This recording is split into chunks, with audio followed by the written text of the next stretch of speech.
Hey, this is Tom. I was just getting into cleaning this thing and then realized I should document exactly how I picked it up.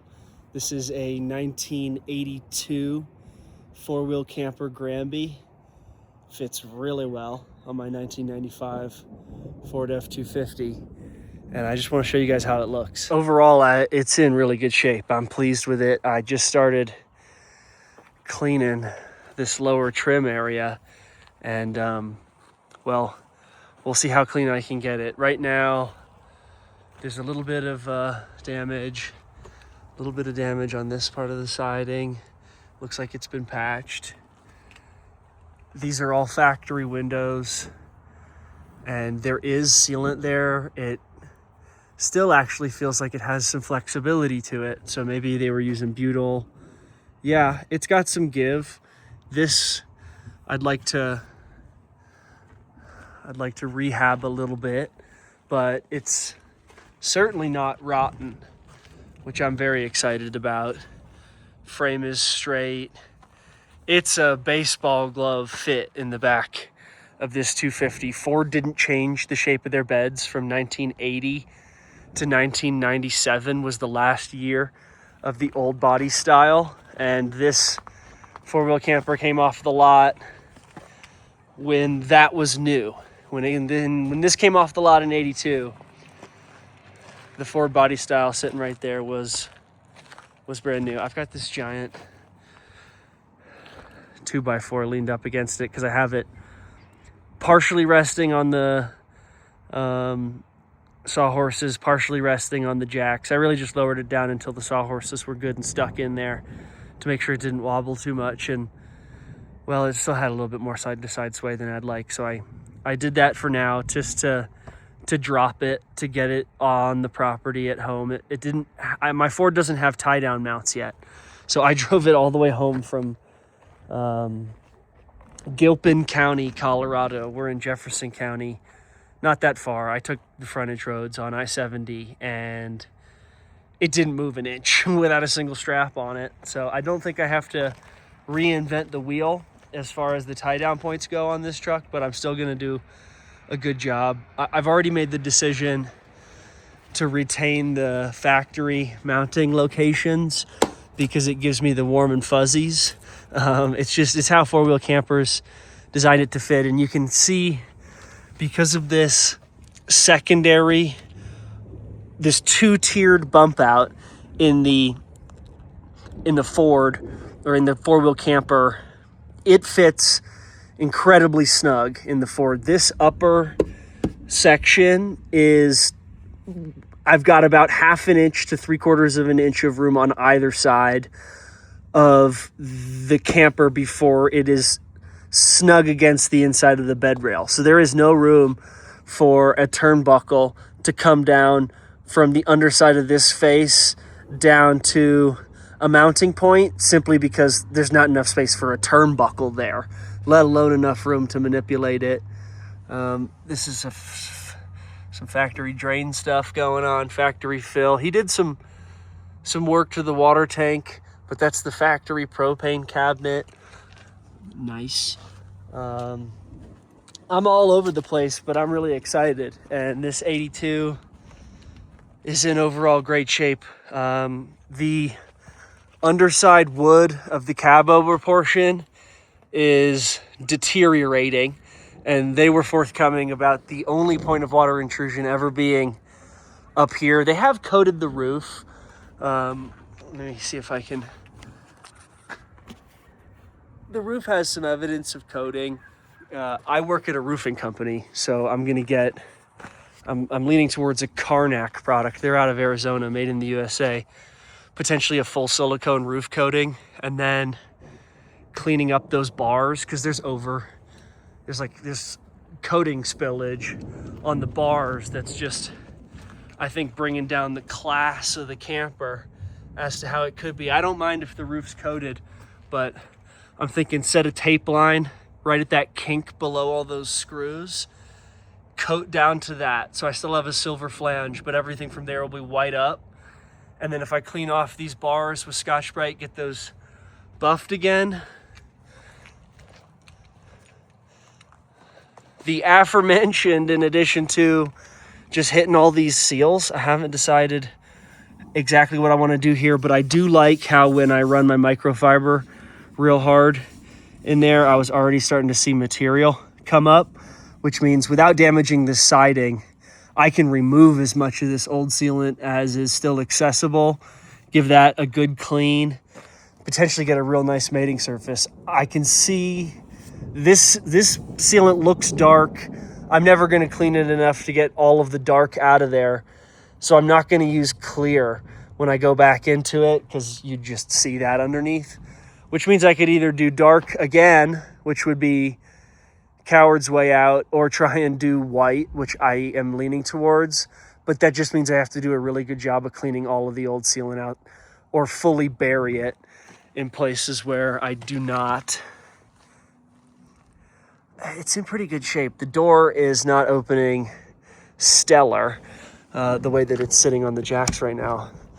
Yeah, it just needs a little bit of a lift, but it was working great in my truck bed. So as long as this thing's sitting clean, check this out. This is a full factory 1982 four-wheel camper Grandby, owned by Jim and Anne Marie. Bought used in Colorado from an owner who had purchased it new in Colorado back when Four Wheel Campers was advertising their headquarters as Denver. I need to do more research, but I'm presuming they used to be in Denver. Now they're in NorCal-ish. But it also has a state of Colorado division of something. The date is 11/11/82, and it looks like it is the this unit is approved as an RAV. I can't read that all the way. Recreational vehicles, any altering of approved plans, yada yada yada. I'd like to learn more about exactly what any of this may mean.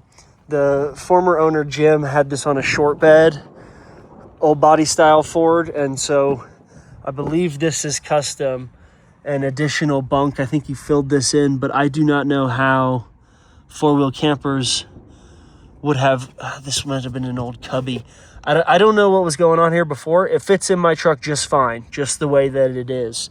So this is going to be dead space when it's loaded in my truck, but I want to retain the full back wall, so I'm not going to build any new storage in there. I might just be leaving that as dead space. I'm perfectly fine with that. I already talked through how I'm not going to relocate these tie down points. I feel confident in them. This whole system came new together. I can pull it off. I did. Oh, rain's coming in. I'll pop the top and do a tour of this on another day. May as well keep scrubbing it while the water's coming down. I have purchased a Happy Jack tie down system. This is one component of it, but I was just eyeing it up.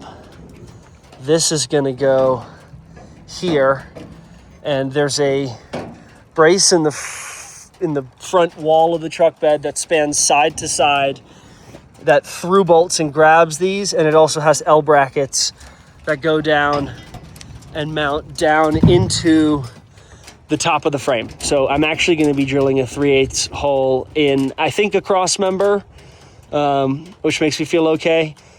I need to read the directions more. This was my favorite system because just a small tab on the outside, and the turnbuckle will be going down and forward to achieve that, which is nice. The rear, the same Happy Jack system came with bumper buttons. However, if I heave on this, it doesn't feel as fixed as I would like to trust. Looking at the back of it as well. Oh yeah, I was goofing off with this earlier because I'm scheming up a rear camper mount that ties into the end of this really beefy, I don't believe OEM, but really beefy hitch that the former owner of this pickup, Howard, Vietnam vet, thanks for your service, Howard. Howard set this thing up pretty good, and I trust that hitch.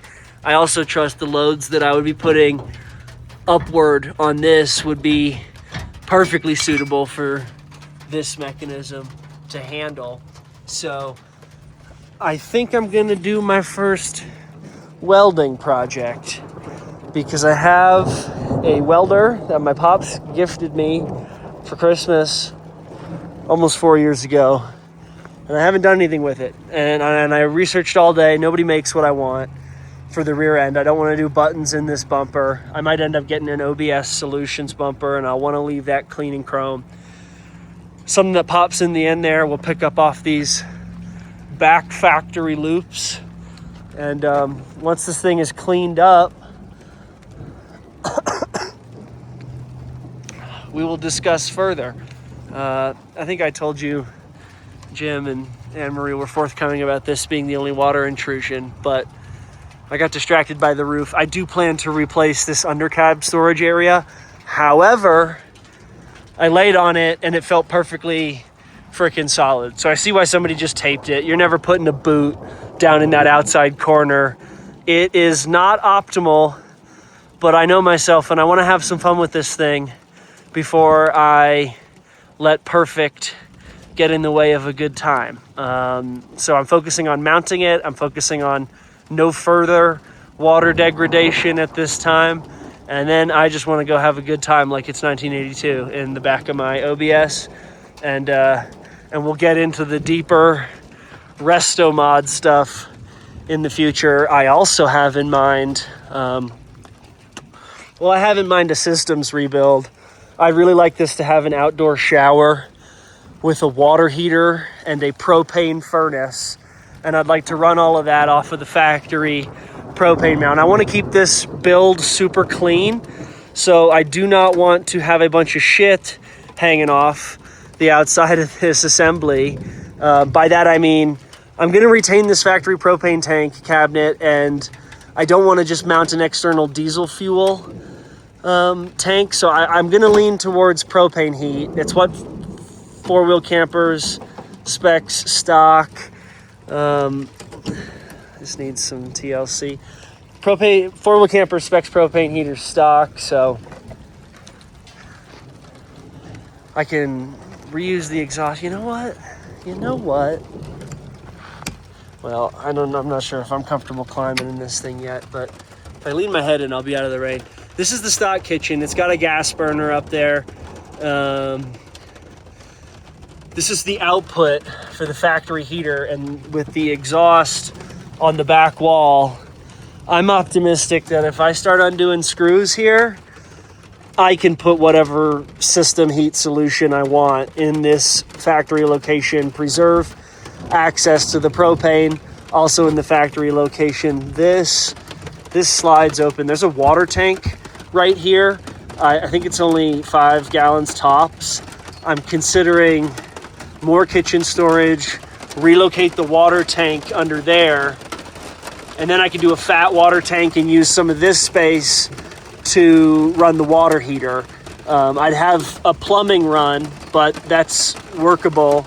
And then I could keep all of my propane systems in this stack. I could potentially piggyback off of this rough opening that's already in the camper frame to exhaust both units. If I can't, I can cut another one here and it can look factory. And then I already have water inputs and outputs on this side as well.